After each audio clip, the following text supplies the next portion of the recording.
बिस्मिल्लाहिर्रहमानिर्रहीम। अस्सलाम वालेकुम नाज़रीन, आप यूट्यूब चैनल देख रहे हैं। मैं इमरान खान हूँ। इससे पहले कि हम पाकिस्तान तहरीक-ए-इंसाफ़ की तहरीक पे बात करें, इसहाक़ डार साहब अमेरिका गए हैं। उन्होंने मार्को रूबियो से मुलाकात की है और ये जैसे वो पाकिस्तान के वज़ीर ख़ारजा हैं, ये अमेरिका के वज़ीर ख़ारजा हैं और ये सेक्रेटरी मार्को रूबियो ने एक स्टेटमेंट भी उसके बाद जारी किया है और वो कह रहे हैं जी पाकिस्तानी डिप्टी प्राइम मिनिस्टर से मेरी मुलाकात हुई है और वो फ़ॉरेन मिनिस्टर भी हैं, दोनों ओहदे उन्होंने साथ लिखे और उनके साथ जो है वो डिस्कशन हुई है बायलैटरल ट्रेड के ऊपर, दो तरफ़ा तजारत के ऊपर और कोलैबोरेशन बढ़ाने के ऊपर। क्रिटिकल मिनरल्स सेक्टर, ये है जी सबसे इम्पॉर्टेंट चीज़ जो उन्होंने लिखी और उन्होंने कहा जी मैं उनका शुक्रिया अदा करता हूँ पाकिस्तान का उस पार्टनरशिप के लिए जो दहशतगर्दी के ख़िलाफ़ पाकिस्तान का किरदार है, पूरी रीजनल स्टेबिलिटी के लिए पाकिस्तान ने जो अदा किया है।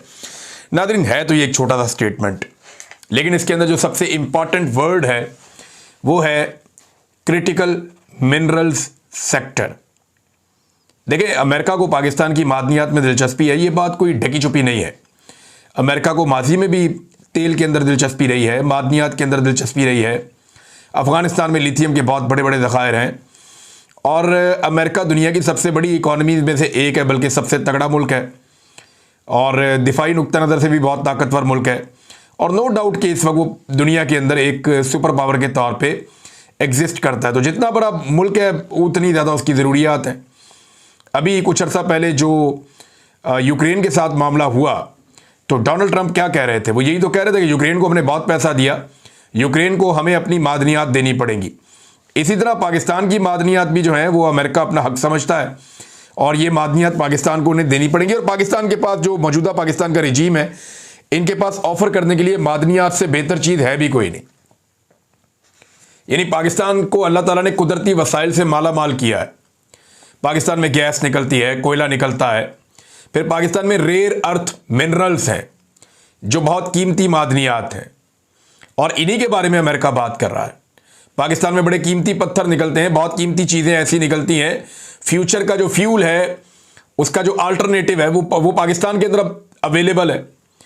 खैबर पख्तूनख्वा ख़ास तौर पे कबायली इलाके, उसके अलावा बलूचिस्तान, ये वो सारा एरिया जो बदमनी का शिकार है, यही वो सारा एरिया है जिसके अंदर मादनियात बेशुमार है। आप गौर कीजिए नाज़रीन कि पाकिस्तान में जहाँ जहाँ पे मादनियात निकलती हैं वहाँ पे बदमनी हो जाती है और जहाँ मादनियात नहीं निकलती वहाँ बदमनी नहीं होती। आपको ये बात अजीब नहीं लगती? ये बदमनी वहीं क्यों होती है जहाँ पे मादनियात निकलती हैं? मेरे पास, मैं इस्लामाबाद हाई कोर्ट में अपने हज पे जाने के लिए केस के सिलसिले में मौजूद था। एक वकील साहब आए और उन्होंने मुझे उस दिन बताया, बल्कि वो चीज़ें भी उन्होंने मुझे दिखाई। उन्होंने कहा जी हमारे दुश्मन पता कौन है, और उन्होंने मुझे निकाल के कुछ वो पत्थर वगैरह इस तरह की चीज़ें दिखाई। मैंने कहा जी ये आपके दुश्मन कैसे हैं? उन्होंने कहा ये वो मिनरल्स हैं जो हमारे इलाके से निकलते हैं, ये वो कीमती धातें हैं जो हमारे इलाके से और पत्थर हैं जो निकलते हैं। मैंने कहा फिर? उन्होंने कहा जी ये हमारे दुश्मन है, इनके ऊपर पाकिस्तान की रियासत कब्जा करना चाहती है और हमें इसके अंदर कोई फूटी कौड़ी नहीं देना चाहती। वो ये चाहते हैं कि हम अपने इलाके छोड़कर चले जाएं और ये वसाइल जूं के तू वहां पड़े रहें और ये ट्रकों में भर भर के इनको निकालें और पूरी दुनिया में इनको भेजें। आप देखें नाज़रीन, बलूचिस्तान से गुजरती हुई हर गाड़ी के ऊपर अटैक होता है जिसमें इंसान बैठे हुए होते हैं, लेकिन वो गाड़ियां लगातार गुजरती हैं जिनके अंदर सोना जा रहा है, जिनके अंदर धातें जा रही हैं, जिनके अंदर कॉपर जा रहा है, वो तो गुजर रही हैं गाड़ियां, उनके ऊपर हमला नहीं होता। कभी आपने सुना है कि ईरान से जो तेल स्मगल होकर आ रहा है पाकिस्तान में, उन गाड़ियों के ऊपर अटैक हुआ हो? बताएं उनके ऊपर अटैक क्यों नहीं होता? सवाल है ना सादा सा। एक सवाल जो है वो बैरिस्टर उमैर नियाज़ी साहब ने भी पूछा, उसके बाद तो चिरागों में रोशनी नहीं रही और एक ऐसे एंकर के सामने पूछा जिसके बहादुरी के बहुत बड़े बड़े दावे थे, लेकिन फिर मैंने उसकी हवा निकलती हुई देखी एंकर की कि बेचारे को समझ नहीं आ रहा था कि वो अपना मुंह कहाँ पे छुपाए और कहां से वो अपने आप की शर्मिंदगी जो है वो मिटाए। वो ये कहते हैं जनाब कि ये दहशतगर्दों को कैसे बॉर्डर पे रोक सकते हैं जब 22 व्हीलर ट्राला जो है वो डीजल लेके आ रहा है, बॉर्डर से ही आ रहा है ना, और कहां से आ रहा है? जब ट्राले निकलते जा रहे हैं बॉर्डर से, बड़ी बड़ी गाड़ियां निकल रही हैं, डीजलों के बड़े बड़े ड्रम लेके निकल रही हैं, तो दहशतगर्द तो छोटा सा होता है भाई। दो टांगों पर चलने वाला आदमी पहाड़ों को क्रॉस कर लेता है और गाड़ियां तो रोड्स के ऊपर से ही आ सकती हैं ना। कोई कच्चे पक्के रास्ते बने हुए जिनके ऊपर से गाड़ियां आती हैं। इन गाड़ियों को जो नहीं रोक सकते बॉर्डर के ऊपर, वो इंसानों को क्या रोकेंगे? जो मुख्तलिफ मुश्किल रस्तों से, जंगलों में से गुजर सकते हैं, पहाड़ों को क्रॉस कर सकते हैं, पथरीले इलाकों से गुजर सकते हैं, पैदल आदमी गुजर सकता है। तो ये एक सवाल बैरिस्टर उमैर नियाज़ी साहब ने उठाया, बड़ा जबरदस्त सवाल था, लेकिन इसका किसी के पास जवाब क्या होगा? कोई जवाब क्या देगा?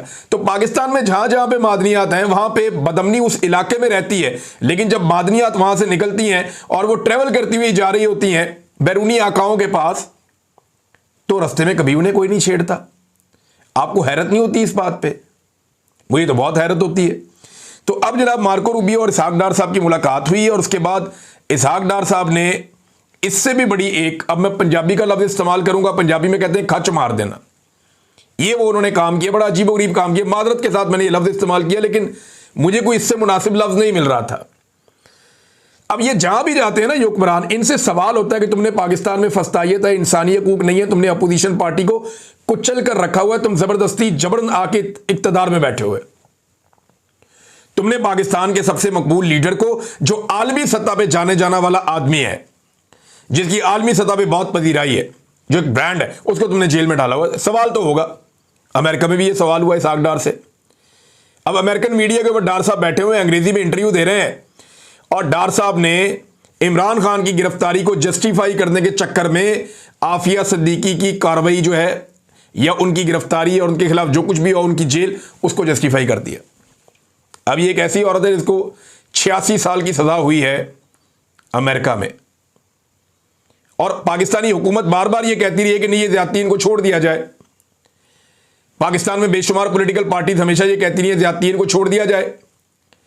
अच्छा, उधर डार साहब वहां इंटरव्यू देते हुए आफिया सिद्दीकी की गिरफ्तारी को जस्टिफाई कर रहे हैं, कानूनी जवाब फराम कर रहे हैं और कह रहे हैं ठीक गिरफ्तार किया, दुरुस्त करार दे रहे हैं कि इसी तरह इमरान खान की गिरफ्तारी भी दुरुस्त है। यानी अमेरिकन को राजी करने के लिए जो एक कौमी मौक़िफ़ है उसको साइड पर डाल दिया। ये जनाब डार साहब है कि मेरे आका मुझसे राजी रहे। खैर है, इस मौक़िफ़ की खैर है। अब इसके ऊपर पाकिस्तान में भूचाल आ गया, सारा का सारा सोशल मीडिया इनको पड़ गया। सोशल मीडिया ने कहा जी पाकिस्तान में आपका मौक़िफ़ कुछ और होता है। इधर शहबाज शरीफ मुलाकात कर रहा है आफिया सिद्दीकी की बहन फौजिया सिद्दीकी से, ये अभी मुलाकात कर रहे हैं, तस्वीरें आ रही हैं और सोशल मीडिया तस्वीर से भरा पड़ा है। एक बड़ी ज़बरदस्त तहरीर लिखी है अवैस हमीद साहब ने। अवैस हमीद भट्ट साहब बड़े अच्छे सीनियर जर्नलिस्ट हैं, मैंने और उन्होंने इकट्ठे काम भी किया हुआ है। इन्होंने बड़ी ज़बरदस्त इस हवाले से एक चीज़ लिखी है, मैं आपके साथ शेयर करता हूँ। इमरान खान, आफिया सिद्दीकी और इसहाक डार का इकबाल जुर्म। मौसूफ अमेरिका में एक इंटरव्यू के दौरान फरमा रहे हैं कि जैसे आफिया सिद्दीकी को दुरुस्त सज़ा दी गई है, वैसे ही इमरान खान को दुरुस्त सज़ा दी गई है। यानी इमरान खान की सज़ा को दुरुस्त करार देने के लिए इन्होंने अमेरिका का जो रजिस्टर्ड जुल्म है, जिसको अमेरिका के अंदर इंसानी हकूक़ की तंजीमें नहीं मानती, जिसको अमेरिका के अंदर वहाँ के वकला आवाज़ें उठाते हैं कि यार खुदा का वास्ता जुल्म बंद करो, उसको दुरुस्त करार दे दिया इन्होंने। अंदाज़ा करें आप। तो 11 सितंबर 2001 के हमलों के बाद अमरीकी फौजियों ने अफगानिस्तान और इराक में कत्लेआम किया। हज़ारों अफराद को गिरफ्तार करके इन्हीं ममालिक के कैद खानों में अज़ियतनाक, नाकाबिले बर्दाश्त तशद्दुद का निशाना बनाया। अफगानिस्तान से हज़ारों अफराद को पकड़कर बदनामे ज़माना ग्वांटानामो बे और दूसरी अमरीकी जेलों में मुंतकिल कर दिया। एक अबू गरीब जेल भी थी, बड़ी खौफनाक। इनमें एक आफिया सिद्दीकी थी जिन पर इल्ज़ाम था कि उन्होंने अफगानिस्तान की गजनी जेल में अमरीकी फौजियों से राइफल छीन कर उन पर हमला किया। हमले में किसी फौजी को कोई नुकसान नहीं पहुंचा। इसके बावजूद आफिया सिद्दीकी को 86 साल कैद की सजा सुनाई गई। कुछ लोग ये दावा करते हैं कि पाकिस्तान की एजेंसियों ने आफिया सिद्दीकी को पकड़ के अमेरिका के हवाले किया। अच्छा, आफिया सिद्दीकी से हटकर भी सैकड़ों हजारों बेगुनाह मुसलमान अमरीकी हुकूमत खानों में तशद्दुद का निशाना बने। सिर्फ ग्वांटानामो बे से 780 कैदियों को कई साल नाकर्दा गुनाहों की सजा देकर इसलिए दूसरे ममालिक मुंतकिल कर दिया गया कि उनके खिलाफ कोई सबूत ही मौजूद नहीं था। यानी ना इन पर मुकदमा चला, ना फर्द जुर्म आयद हुई, फिर भी इन्हें अजियतनाक वक्त से गुजरना पड़ा। यानी अमेरिका किसी को गिरफ्तार कर ले तो इसका हरगिज़ यह मतलब नहीं कि वो गुनाहगार भी है। तो ये तो ताकत के जोम में हो रहा है जो भी हो रहा है। अब जो नुक्ता उठाया अवैस हमीद भट्ट साहब ने, या बाकी जो लोग सब ये बात कर रहे हैं, वो ये कह रहे हैं कि इमरान खान की भोंडी गिरफ्तारी को जवाब फराम करने के लिए आफिया सिद्दीकी की भोंडी गिरफ्तारी और उनकी एक खौफनाक किस्म की सज़ा कि उन्होंने एक भी अमरीकी फौजी को कत्ल नहीं किया, बंदूक छीनने का इल्ज़ाम है, और एक खातून के ऊपर बेचारी कमज़ोर औरत है, और उसके साथ जो कुछ अमेरिका की जेल में हो रहा है वो भी कहानियां ज़बान आम है। उनके वकील जो है वो राब्ते भी करते हैं, मेरे साथ भी राब्ता किया उन्होंने। हुकूमत पाकिस्तान उस पर कर कुछ नहीं रही, ऊपर से जाके उसको जस्टिफाई कर दिया। ये जनाब इसहाक डार साहब का कारनामा है। और वहां पे तासुर ये दे रहे हैं इंटरव्यू के अंदर कि निगरान हुकूमत ने किया जो भी इमरान खान के खिलाफ केस बने और सारा कुछ किया है। जनाब आपकी हुकूमत थी 9 मई 2023 को, आपने जब इमरान खान को गिरफ्तार किया था, जिसके रद्द-ए-अमल में एहतजाज हुआ और ये सारा कुछ हो गया। उसके बाद दोबारा 5 अगस्त को आपने इमरान खान को गिरफ्तार किया, फिर आपकी हुकूमत थी पाकिस्तान में। आप ही की हुकूमत में पाकिस्तान में 9 मई का वाकया हुआ, आप ही की हुकूमत में पाकिस्तान में 26 नवंबर का कत्लेआम भी हुआ। तो डार साहब आप इन चीजों से बच नहीं सकते, छुप नहीं सकते। आप दुनिया में जहां जाएंगे आपसे सवालात किए जाएंगे, आज नहीं तो कल आप इन चीजों में बहुत बुरी तरह फंसेंगे। नादरीन, एक तरफ तो यह है कि आलमी सतह पर यह खबरें चलती रहती हैं, ये चीजें होती रहती हैं, लेकिन डार साहब ने एक बड़ा अजीबोगरीब काम कर दिया और बड़ा अफसोसनाक काम किया है। दूसरी जानिब जनाब पाकिस्तान तहरीक इंसाफ ने अपनी एक्टिविटीज को तेज कर दिया है और पूरी दुनिया के अंदर, सिर्फ पाकिस्तान में नहीं, ये मेरे सामने डाटा मौजूद है, पूरी दुनिया में लगभग 30 बड़े शहरों में दुनिया के, जिसमें यूरोप, अमेरिका, कनाडा, ऑस्ट्रेलिया और दीगर कई ममालिक शामिल हैं, यूके भी है। तो 27 जुलाई से लेकर 13 अगस्त तक, अब ये लगभग बनते हैं कोई 16 दिन बनते हैं, 16-17 दिन बनते हैं, 18 दिन, इतने दिन बनते हैं। 27 जुलाई से 13 अगस्त तक दुनिया के 30 बड़े शहरों में पाकिस्तान तहरीक इंसाफ ने एहतजाजी मुजाहरों का शेड्यूल जारी कर दिया। पाकिस्तान में है कोई दूसरी ऐसी पॉलिटिकल पार्टी? ये पाकिस्तान की सबसे ताकतवर जो एक पॉलिटिकल फोर्स है, पाकिस्तान की मिलिट्री एस्टेब्लिशमेंट है ना, मिलिट्री एस्टेब्लिशमेंट एक पॉलिटिकल फोर्स है पाकिस्तान की। अगर वो चाहे तो क्या वो दुनिया के 30 बड़े शहरों में इस तरह शेड्यूल करके एहतजाज की कॉल दे सकती है? सवाल ही पैदा नहीं होता। 10-10, 20-20 बंदे इकट्ठे करने इनके लिए अजाब हो जाएंगे।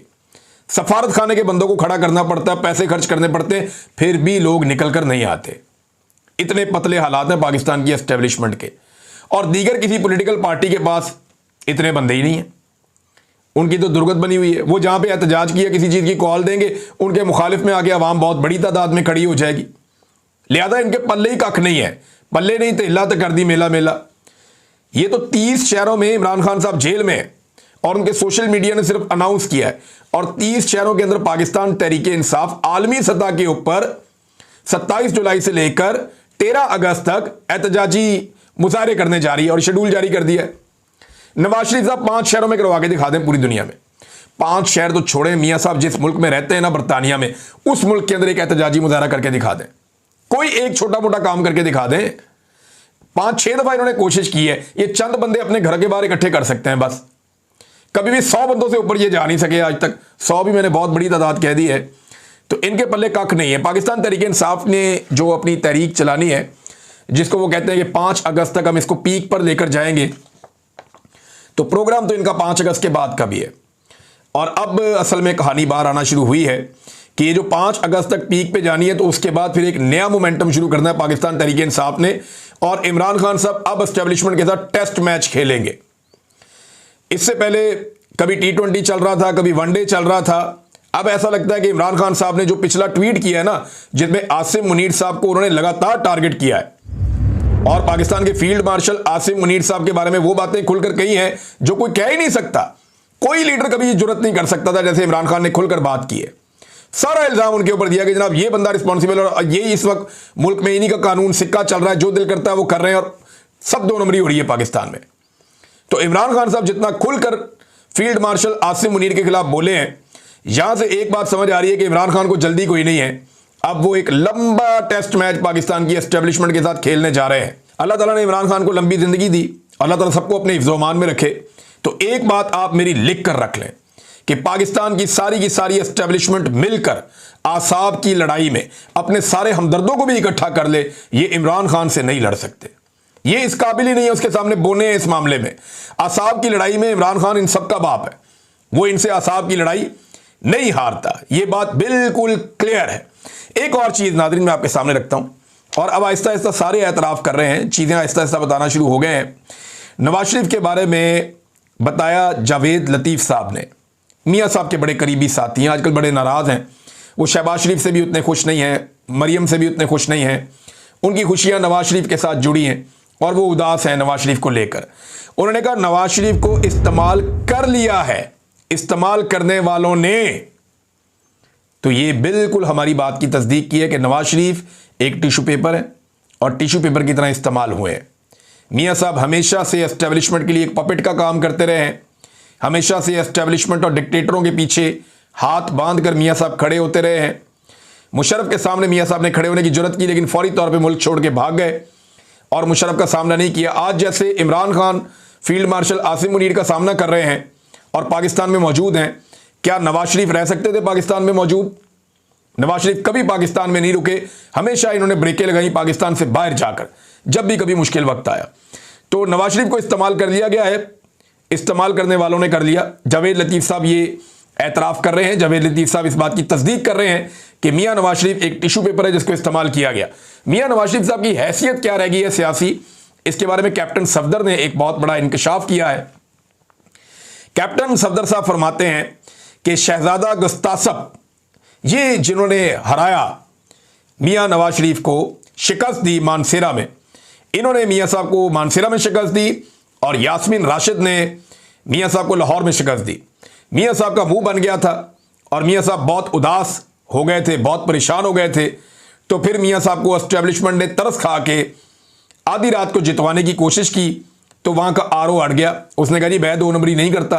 फिर आधी रात को आरओ तब्दील करके मियां साहब की मर्जी का दूसरा आरओ दिया गया। उस आरओ ने आधी रात के बाद अगले दिन तक मियां साहब को, यास्मीन राशिद साहबा से ये 67,000 से हार रहे थे, मियां साहब को इलेक्शन जितवा दिया। और आज भी इस हल्के को आप किसी भी तरीके से खोल लें, इधर से खोलें, इधर से खोलें, इधर से खोलें, कुछ भी करें, मियां साहब की ऐसी दुर्गत बनी हुई है, जब ये हल्का खोलेगा यास्मीन राशिद साहबा को सीट वापस मिल जाएगी। तो कैप्टन सफदर कहते हैं कि शहजादा गुस्तासब को राम करने की कोशिशें की गई, उनसे 2-3 मुलाकातें भी हुई कि वो नवाज शरीफ के मुकाबले में इलेक्शन से दस्तबरदार हो जाएं, लेकिन बात बनी नहीं। अंदाज़ा करें, इमरान खान साहब ने कहा था ना ये अंपायर को साथ मिलाकर खेलता है, आज कैप्टन सफदर ने उसकी गवाही दी है। नवाज शरीफ के अपने घर से गवाही आई है कि नवाज शरीफ अंपायर को साथ मिलाकर हमेशा खेलता है और खाली मैदान में हमेशा खेलता है। हल्की हल्की गेंदें इसको कराई जाती हैं ताकि ये आउट ना हो। और इसी तरह शहजादा गुस्तासब 3 दफा का वजीर आजम है, मिन्नतें कर रहा है एक एमएनए की कि यार तुम हमारे मुकाबले में बैठ जाओ, अगर तुम खड़े होगे तो हम इलेक्शन हार जाएंगे, लोग तुम्हें वोट डाल देंगे। ये औकात रह गई 3 दफा के वजीर आजम की उस जगह पे जहां से वो अक्सरियत से जीतता था। लोग गैरत के नाम पे भी वोट डाल देते होते हैं, लोग जुल्म और जबर के खिलाफ भी वोट डाल देते होते हैं। ये कोई एहसान ना जिताए पाकिस्तानियों पे कि मैंने मोटरवे बनाई, ये बनाया, वो बनाया, अपनी जेब से बनाया। पूरी दुनिया में बनी हुई है, पूरी दुनिया में मोटरवे बनी हुई हैं, पूरी दुनिया में एयरपोर्ट्स बने हुए हैं, पूरी दुनिया में बड़े बड़े प्रोजेक्ट्स बने हुए हैं। वहां पे तो कोई तख्तियां नहीं लगी हुई उनके लीडरों की, या वो तो नहीं है एहसान जितलाते कि हमने ये बनाया, हमने ये बनाया, हमने। और भाई अपने पैसों से बनाया तुमने, पाकिस्तानियों का पैसा है, अवाम का पैसा है, इसके अंदर से तुम्हें तनख्वाह मिलती है काम करने की। और तुमने अगर अवाम के ऊपर वो पैसा खर्च किया जिसमें से कमीशन भी बहुत बड़ा खाया इन लोगों ने, हमेशा पाकिस्तान जैसे मुल्कों में कमीशन खाया जाता है, तो कोई एहसान नहीं किया अवाम के ऊपर, अपना पेट भरा इन लोगों ने बड़े बड़े मंसूबे बना के। तो नादरीन ये औकात रह गई वज़ीर आज़म की, और उनके घर से एक बंदा पोल खोल रहा है। और दूसरी जानिब नादरीन आप अजीबोगरीब चक्कर देखें, कामरान खान साहब हैं, सीनियर जर्नलिस्ट हैं पुराने। कामरान खान साहब ना पिछले 2 सालों से झंडे गाड़ रहे हैं मईशत के मैदान में और लगातार तारीफें करते चले जा रहे हैं किसकी, आसिम मुनीर साहब की।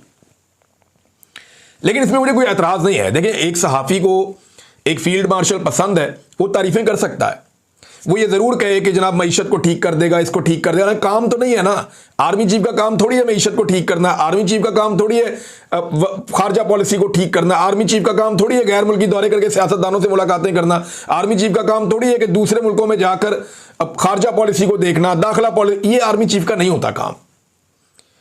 लेकिन अगर वो कोई सहाफ़ी है इस लेवल पे आ गया कि उसने तारीफें करनी है कि जनाब ये बंदा मईशत ठीक कर रहा है, तो ठीक है यार, आप कर लें तारीफ।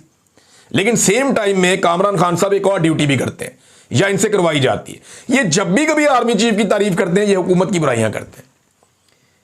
यानी खुशनुदी हासिल करने के लिए, या इसको कह लें आपके, मैं क्या कहूं, अब सीनियर सहाफ़ी हैं, उन्हें अगर इतना शौक है आर्मी चीफ की तारीफें करने का तो वो करें तारीफें, कोई मना नहीं कर रहा कि जी आर्मी चीफ ने मईशत में झंडे गाड़ दिए, इसमें ये कर दिया, उसमें ये कर दिया। कल को जब नहीं होगा तो लोग पूछ लेंगे आर्मी चीफ से भी और आपसे भी। लेकिन बात यह कि सियासतदानों को बुरा ना कहें। सियासतदानों को यह चीज सोचनी पड़ेगी कि कामरान खान जैसे लोग आर्मी चीफ की गेम उठा देते हैं और सियासतदानों के ऊपर मलबा डाल देते हैं। हालांकि यह मुल्क बनाया भी सियासतदान ने था, चलाया भी सियासतदान ने है। यह जहां तक आज तक पहुंचा है सियासतदानों की वजह से पहुंचा है। मिलिट्री एस्टेब्लिशमेंट ने तो हमेशा इसके अंदर से अपना मुफाद निकाला है। किसी को एक्सटेंशन चाहिए, किसी ने अपनी नौकरी लंबी करनी है, किसी को जनाब अपने लिए कुछ और चाहिए, किसी को बाहर जजीरे चाहिए। मुल्क में टिकता कोई नहीं है, नौकरी खत्म करने के बाद सब बाहर भाग जाते हैं। ये तो जनाब सारा का सारा खेल है जो पाकिस्तान में खेला जा रहा है। बहरहाल कामरान खान साहब को चाहिए कि अगर मईशत में आर्मी चीफ साहब झंडे गाड़ रहे हैं तो उन्हीं को गाड़ने दें, लेकिन सियासतदानों को गाली ना दें, सियासतदानों को बुरा ना कहें। ये सुनने में भी बुरा लगता है और मायूब बात है। नाज़रीन, खबरें और भी हैं, मैं आपके साथ शेयर करूंगा नेक्स्ट वीलॉग में। बल्कि यहाँ पे मेरे पास मईशत के हवाले से कुछ चीज़ें हैं।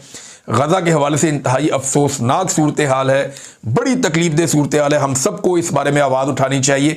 इंसानियत के नाते इस कत्ल व गारतगिरी को बंद करवाना चाहिए। अब तक के लिए इतना ही। अपना ख्याल रखिएगा, अपने इस चैनल का भी। अल्लाह हाफ़िज़।